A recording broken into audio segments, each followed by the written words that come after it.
97underground.com. Hey folks, Michael Spedden here, host of The Back of the Rack on 97underground.com, Baltimore's pure rock worldwide, and welcome to the 97 Underground Michael Spedden interview page, where we feature interviews with all the best local and national acts. Remember folks, The Back of the Rack on 97underground.com can be heard every Tuesday from 2 to 4 p.m. Download the free app and listen anytime, anywhere, and enjoy our interviews, folks. Remember, shop small and support local homegrown original music. Now, on with the interview. Hey folks, Michael Spedden here, and welcome to The Back of the Rack. Today's guest is Cathy Ladman. She's a stand-up comedian and an actress. She's appeared on The Tonight Show with Johnny Carson, with Jay Leno, and with Jimmy Fallon, three of the Tonight Show hosts. She's also appeared on Curb Your Enthusiasm, Mad Men. Oh God, so many more. Everybody Loves Raymond, one of the classic episodes of Everybody Loves Raymond. She's also written for Caroline in the City and Roseanne and King of Queens. And she's coming to the Frederick Comedy Festival on May 3rd at 3 p.m. Tickets are available at weinbergcenter.org/shows/Cathy-Ladman. And I'll also put the links to get tickets to her shows and to her main website in the show notes. She's also a writing and stand-up comedy coach. And she's into lots of great things. So I think you'll really enjoy our interview with Cathy Ladman. So, folks, stick around and enjoy. And welcome back to The Back of the Rack, the Michael Spedden Show here on 97underground.com, Baltimore's pure rock worldwide. And today we have a very special guest. All of my guests are very special for coming on this show and spending some time and talking to all of us here. Today, however, she does not have a new single out. She does not have a new album out. She's not out, doing rock concerts or anything like that. She's in a completely different genre, the world of comedy. And today we have Cathy Ladman with us. Her credits are just incredible. She's been on The Tonight Show with Johnny Carson, Jay Leno, and Jimmy Fallon. She's performed comedy just about anywhere that you can find on cable. She's been on a number of sitcoms. She's written for Roseanne. You've done some writing for King of Queens, the Caroline in the City. I mean, God, we could spend the entire interview talking about your resume. Curb Your Enthusiasm. Curb Your Enthusiasm, and one of my favorite episodes of Everybody Loves Raymond, too, by the way. That was a very funny episode. And Cathy is coming to the Mid-Atlantic, our neck of the woods. She's going to be at the Frederick Comedy Festival on May the 3rd at 3 p.m. And her show is going to be at the Weinberg Center. And so, Cathy, welcome to the show. It's great to have you on. Thank you, Michael. You have such a great voice. Well, thank you. Thank you. I have a good face for radio, too, is what they say. No, you don't.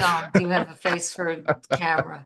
Well, thank you. Thank you. So, Cathy, as always, you have a lot going on. I mean, it seems like you're performing, regularly. You've got a lot of shows at different clubs, and it looks like you're going to be on the road a bit here. I saw a little bit Austin dates coming up. That's got to be exciting. Yeah, I'm going to do the Moon Tower Comedy Festival in Austin. Great! In like 10 days, and I haven't been to that one yet, and I hear it's a lot of fun. Yeah, it sounds like Austin. I mean, I love Austin. The thing I've noticed in recent years, and especially with dealing with music a lot, it was always before New York, LA. Now we've got all these other cities kind of popping up. There's a lot going on in Tennessee, a lot going on in Georgia, and a lot going on in Austin, Texas too. Yep. And that just creates more opportunity, creates lots of venues and places where people can go, to see folks like you, I mean, it's really, and I'm working with people that I know, with whom I don't have a chance to work that often. Right.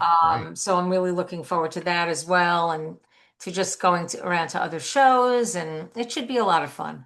It sounds like it, and I hear, like I said, Austin is great. So best of luck with that, and I really hope the show turns out well for you. And Thank you. You've also been performing quite a bit at, I think it's called the Hermosa Magic and Comedy Club. Magic Club, yes. Yep. Yeah, it's a great club. I did it this past weekend, and I was also at the Improv in town. Hmm. And I wanted to tell you, I don't know if I told you this, that I shot an episode of Nobody Wants This. Did I tell you that? You had mentioned something that you were shooting, but at the time, I don't think you were at liberty to give details because you know how they are Oh, with okay. that. Well, that's Yeah. what it was. It's a Netflix show. It's a very popular show. Okay. And I shot an episode for the third season, which Oh, will probably air sometime in the fall. And I also just got cast in a movie um that's being that was written by, directed by, and starring Bill Hader. So oh, I I'm love so Bill. excited. I Oh, love him. no, I love Bill Hader. I'm very excited to work with him. Oh, I would be too. I would be too. I mean, just from his years on SNL. I mean, they Yes. say people like Jim Carrey have a rubber face. He has Yes. a rubber voice. He does. He I really mean, does. have you ever Yes. heard his Alan Alda? I have not. Oh my God. Oh my God. He, It's you know, it's unbelievable. Is it just like him? oh God. I mean, yeah, that check it out. It's, I mean, All and right, I'll look it up online. yeah, and the other characters that he's done. I mean, he just does, the greatest characters. He's definitely one of the best SNL people, I think. I think You know, he's wildly talented, and I love that show, Barry.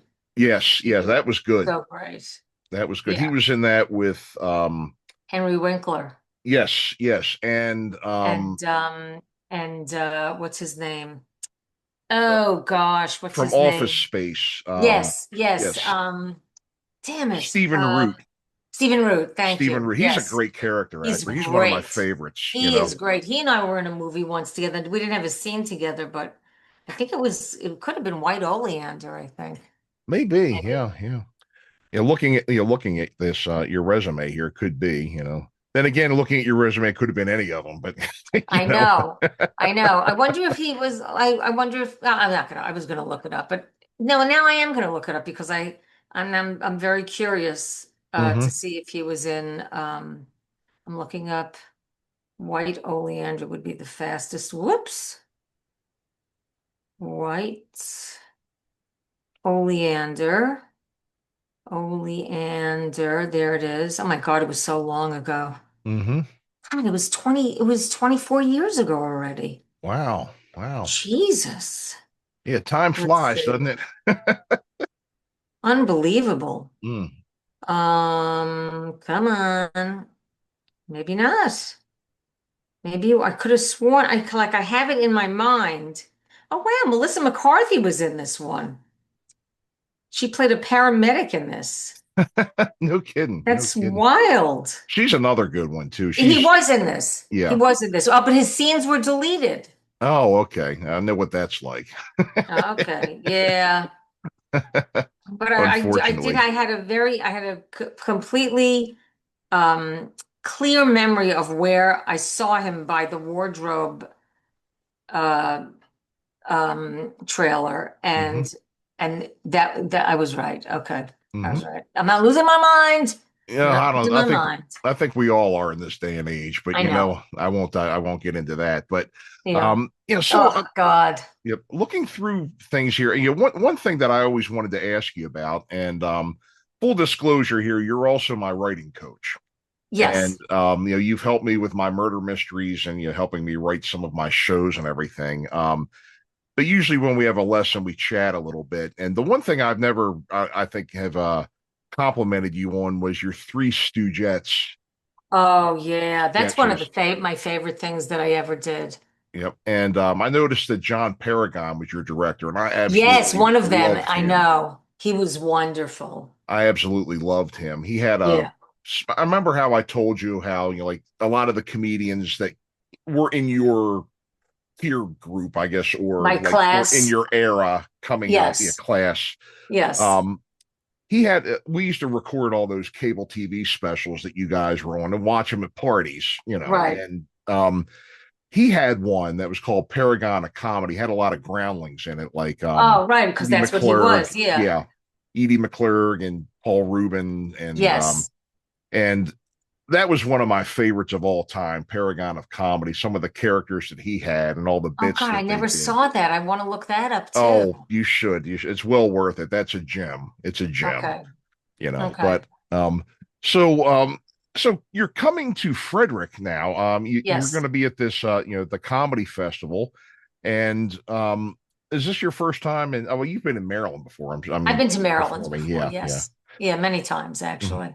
Yep. But I've never been to Frederick and I don't know what it's like there. It's a It cute little town. it is a nice town. It's come a long way in recent years. It used to be known as Fredneck, but Oh, okay. it's I see. it's there's a very nice arts district, and as a matter of fact, Oh, the theater that is kind of it looks like the Maryland Ensemble Theater is kind of behind this event. right. They've done a lot of great things there. They do a lot Uh-huh. of great shows every year. I saw Rocky Horror. They did Rocky Horror there a number of years ago, Oh, and cool. very well done, very well done. They do a nice Hmm. job out there, and the where you're performing is going to be the Weinberg Center in Frederick, Right. And and it also mentioned the Spire Arts Center. Is yeah, that okay? yeah, that's I Right. think that's part of the Weinberg Okay. Center there, Gotcha. and it's a great place. It's a great place. I really think you're going to like it. Have you been there to that place, to I that haven't been. space? I've been to the ensemble theater itself, Okay. but not that facility. Okay. But you've No. been to the town Oh, I've been to the town many times, and it many is, times. yeah, Okay. the arts district. It's a very nice arts district, and a lot of Hmm. the brew pubs and things like that they have in town, and the Hmm. nice restaurants and everything. Very fashionable, very trendy. I Right. think you'll enjoy your time there if you spend Oh, any time great. in town and Great. everything. So just a couple of things. You had mentioned the one thing I wanted to ask you about was and I had seen this in person, and it was very well done. You have a one woman show that you've done, over the years, Yes. Oh, called yeah. Over a couple of years, Mhm. I did it. Yeah. Called "Does This Show Make Me Look Fat?" And this show talks a lot about you growing up, and in the show, you address that you had a many year struggle with anorexia, Yes. In fact, and and I don't know if you saw me post, but like Mhm. this weekend was 40 years for me, Mhm. abstinent from my disease, Yeah, yeah, which is and pretty wild. I think that not only was your show very well acted, and if you don't mind, me talking about the show a bit, No. it was done black box theater style, a very Hmm. minimalist stage. Hmm. I think you only had maybe a chair or maybe a couple of other things up there with you, Yeah, you I know? think I had maybe a couple of chairs, a table, two tables. Yeah. Yep. And yeah, it was very minimal. But I have to say that I really thought your storytelling was absolutely masterful. Oh, thank you, Michael. I mean, going through your life, from the time you were a child through adulthood, always Hmm. having this struggle with anorexia Hmm. and some other of the issues that you had, anorexia, and then a couple of other things that you had struggled with over the years. Hmm. You know, um, you're giving details about that, but with a minimalist stage, no visuals, no audio visual aids or Hmm. anything like that to go along with it. Just your own words and your actions and the way you're able to set a mood. I mean, you really feel like you're going through life with you, Wow, that's you know. great. Um, I really thought that. And I mean, it was just such a straight from the heart. I mean, you're telling your own story up there. And one of the things that I've seen on both your website and I think behind you when we've had classes and stuff like that, there's a Mhm. picture of you on stage with Carson. Oh, And um, it's up there. Yeah. yeah, I mean, that picture, I I can move think, my camera and yeah, there, right there. yeah, there it is. Yep. Yeah. That picture, I mean, it really, they say a picture tells, 1,000 words. I mean, that had to have been, I mean, reaching that level, It was pretty thrilling, especially after, especially back then. yeah, right. Tell us a bit about that feeling? I mean, you had come through a lot, and that had to have been like, winning the Super Bowl trophy or Yeah. something. I Tell us mean, about this. the thing, like, this was in the 80s, Yeah, yeah, and there was no cable TV. yeah. And everybody's goal was to get on the Tonight Show with Johnny Carson. Right, right, That right. was it. Hmm. And there was some other late night shows, and Letterman, of course, was Yeah. had come around, and um, but the Tonight Show was still a very, very big goal amongst Oh, yeah. comedians. And one of the, I mean, I always wanted to work clean, Hmm. not because I'm a prude, but because I just find it to be more interesting. Yeah, me too. I Um, get it. Yeah. and I believe me, I curse plenty in life, but um, but it's just, I see people getting really lazy a lot of times with swearing on stage, Hmm. and it just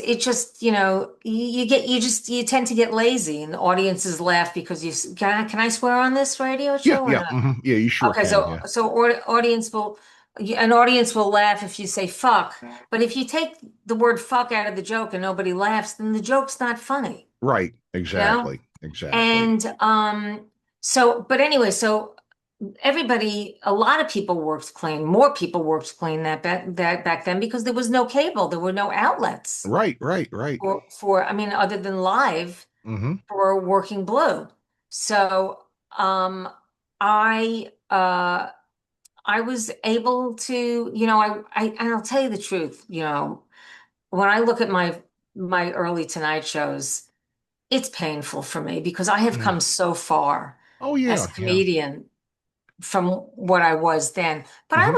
I mean, I think I've been doing comedy for over 44 years now. Hmm. When I was on with Johnny for the first time, I think that was the first time I was on with Johnny. Hmm. I'm not this one, but there was another one. Um, and he asked me how long I'd been doing comedy, and I said 8.5 long years. I said Hmm. long years. 8.5 years. It's like nothing. Right, right, Like right. nothing. But Hmm. I had no perspective that back then about it. Hmm. I was in my 30s. Sure, sure. I understand what you're saying there because whenever you look back, everybody who creates, everybody who performs is constantly evolving. Hmm. And I mean, I look at I think about songs and things that I've written and performed years ago, and I'm like, oh my God, never again, and burn all those recordings, and I know, I know.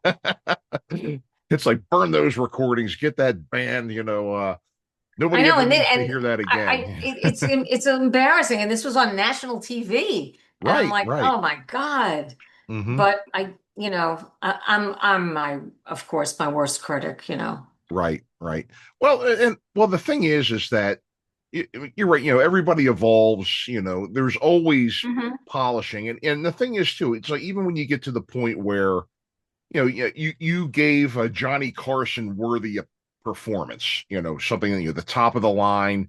Right. You can always look at that, no matter who you Yes. are, and always find something to polish. Always find something that didn't quite Yes. fit, or something you would Yes. stick in there later.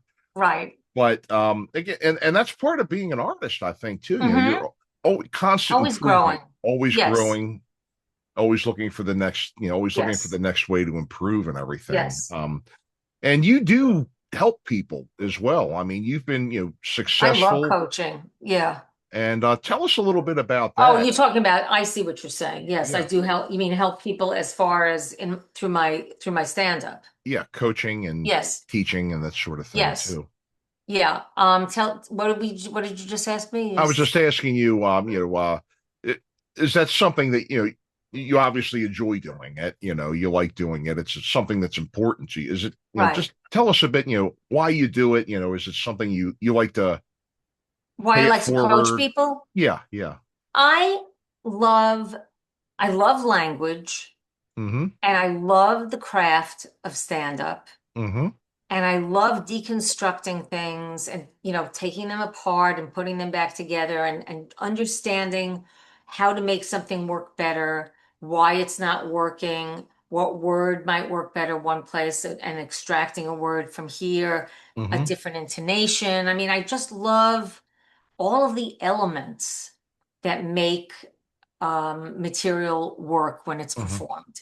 Right. And it to me it's just very exciting. And I do love language so much. Mm-hmm. Um, I just find that just I mean to think that it was language was like these sounds were created Mm-hmm.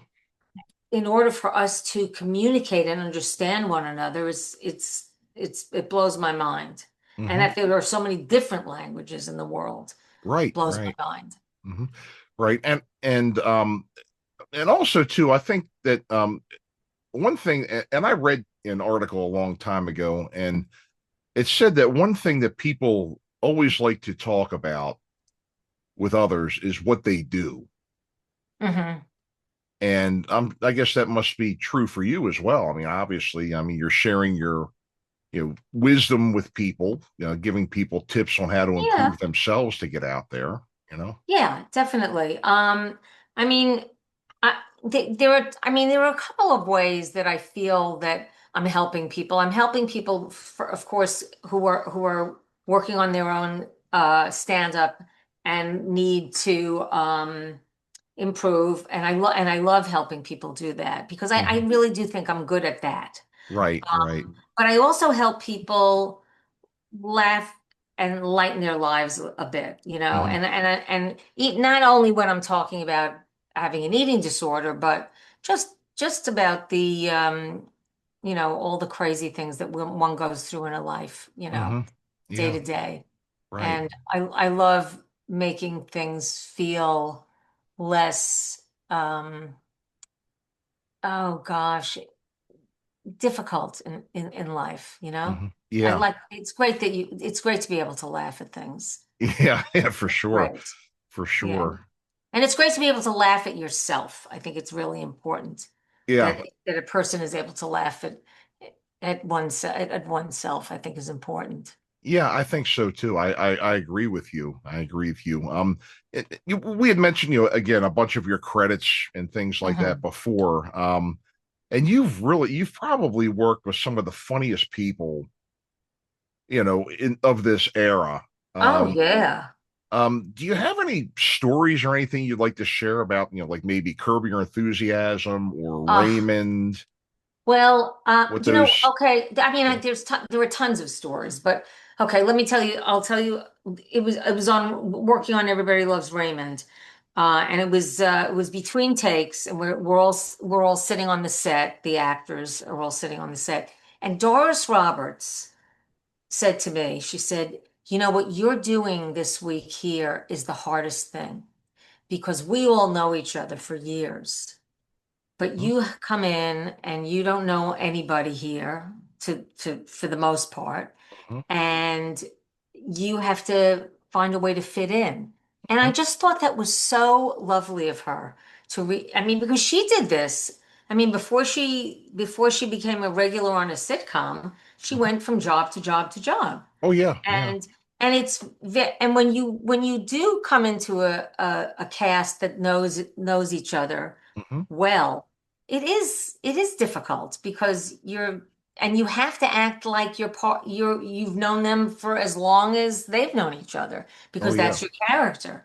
But I just thought that was really, here's this woman who was an amazing actor Hmm. and had a long career and at the end of her life, hit pay dirt. Hmm. Um, and she was just could not have been more lovely and magnanimous and compassionate. She was just so nice, so nice. And of Mm. course, they're all hilarious.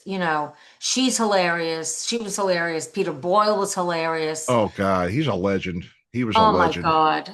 God, was he funny. Um, Brad Garrett, whom I knew from stand up, Yeah, yeah. hilarious. And I knew a lot of the writers on the show, but I didn't know, I didn't know Brad was really the only cast member that I knew personally Oh yeah, yeah. before the show. Yep. And I tell you that is just that's a that was a very well done show. A very Oh my well done God, show. I yes. mean, The we characters were so well defined. I know, and the things that I mean, there's so many just classic episodes of that show.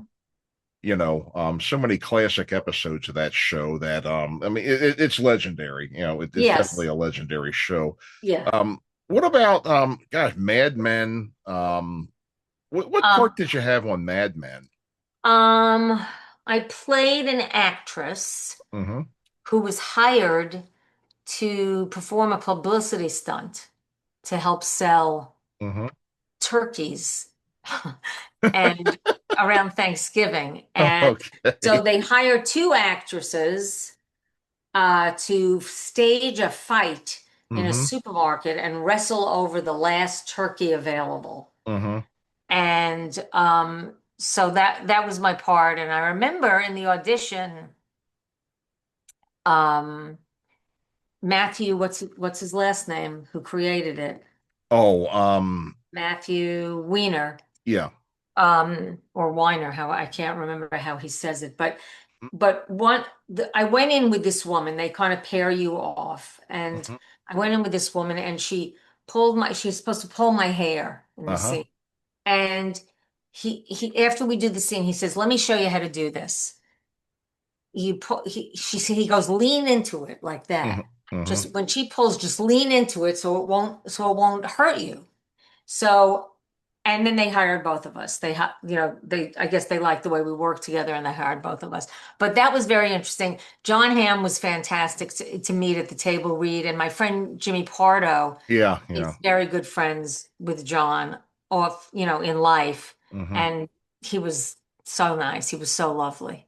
I was in a movie with John Hamm. We weren't in it together. We didn't have Yes. scenes together, but it was the Kimmy Schmidt movie, um, the Unbreakable Kimmy Schmidt movie, and it was called Oh, it was on Netflix. I don't think it's up anymore, but oh, it okay. was called Kimmy versus the Reverend. Oh, And okay. yeah, I had a small part in that movie. Oh, I was in with cool. Kimmy and Titus, but Right, right. I Okay. didn't have a scene with him. Right. But he's a hell of a he's He's a absolutely great great. actor, and Yes, he is. a very funny guy, really nice person, Yeah, really it nice is. guy. It's great to meet people, and just like the experience that you had mentioned with Doris Roberts, I had a very similar situation on Gotham. Hmm. I was a one and done. I died, and Right. but they completely took me under their wing, welcomed me, and it was the last episode ever shot too. So the next day, all the Oh, set was going wow. to go, but they treated me just like I was family, just like I'd been there Oh, that's so season nice. I mean, after season. You know. people might not realize that it makes a huge difference Mm-hmm. in your work to be accepted like that. I mean, you can relax Mm-hmm. and Exactly. you don't you're not you to not be self-conscious Right. while you're Right. working is so important, It you know. is. It is. And I have to say I've had good experiences in all the all the Hmm. professional level jobs that I've had, Right, you right. know. So boy, time flies here. So Kathy, you were going to be at the Frederick Comedy Festival I'm on looking May the forward to it. 3rd. How long has Frederick had a comedy festival? Is this the That's a good first one? question. I think you could probably count them on one hand, but don't quote me on that. Okay. However, it's going to be great. It's going to be I'm great. really looking forward to it. Yeah, and they have, of course, they have excellent taste in comedians, based on who they've hired here. Well, that's very kind of you. Thank Yep, you. yep, and so I think it's going to do well. So, go ahead, I guess, if you want to plug your website one more time. Oh, sure. It's very easy. It's very easy. If you remember, my name is spelled with a C, and it's just Cathy Ladman, Ladman. I have to spell it because people, for some reason, have a hard time hearing it. Yeah, Um, Sometimes people say Lagman, right. Gladman. No, no, there's no G anywhere in it. Nope. CathyLadman.com is my website. Instagram is Cathy Ladman 1 with the Mm-hmm. number 1 next to it. And that's pretty much, and then Facebook, I'm Cathy Ladman. Mm-hmm. I'm not cryptic. I mean, that's my name. Yep. Exactly. No nicknames, no No, you no. look up Cathy Ladman, you know who you're getting, right? Yes, that's Yep. right. And the to get tickets for Cathy's show, the link that I saw when I went to click on to get tickets, it's weinbergcenter.org/shows/Cathy or dash Ladman. And then I'm sure if you just go to the main page, the Weinberg Center page, yep, you can probably find a link that says shows yep, and can navigate to our show. right. And it'll all be in the show notes as well, on the Yeah. YouTube and everything. So Cathy, thanks again for Thank you. joining us here on Thank you. 97underground.com. I think you're probably our first non-headbanger guest, and Oh, sorry. but hey, it's all good. It's all good. People who are excellent at what they do are the kind of guests I love to have. So thanks again, thanks, Cathy. Michael. Folks, make sure you get out and see her at the Frederick Comedy Festival, May 3rd at 3 p.m. And links to tickets and everything will be in the show notes. So make sure you get out and support the festival. And we'll see you all next time. Stick around after the break. We'll be right back with our Mid-Atlantic Music Marathon next hour. You don't want to miss that. We've got a couple of new bands that I'm going to be featuring, and I'll tell you all about it right after the break. You're listening to The Back of the Rack, the Michael Spedden Show here on 97underground.com. We'll be back right after these words. All right, folks, thanks for tuning in and listening, and hope you enjoyed today's interview. Remember, The Back of the Rack is on every Monday from 2 to 4 p.m. Eastern, and our replay is every Wednesday morning from 2 to 4 a.m. Eastern Time on 97underground.com, Baltimore's Pure Rock worldwide. You can download our free app and listen anytime, anywhere. Also, don't forget our YouTube channel. Hit the like and subscribe button and allow for notifications so you'll be the first to know whenever new episodes air. Thanks for listening. We'll see you next time. Log on and crank it up. The station your mother warned you about. 97underground.com.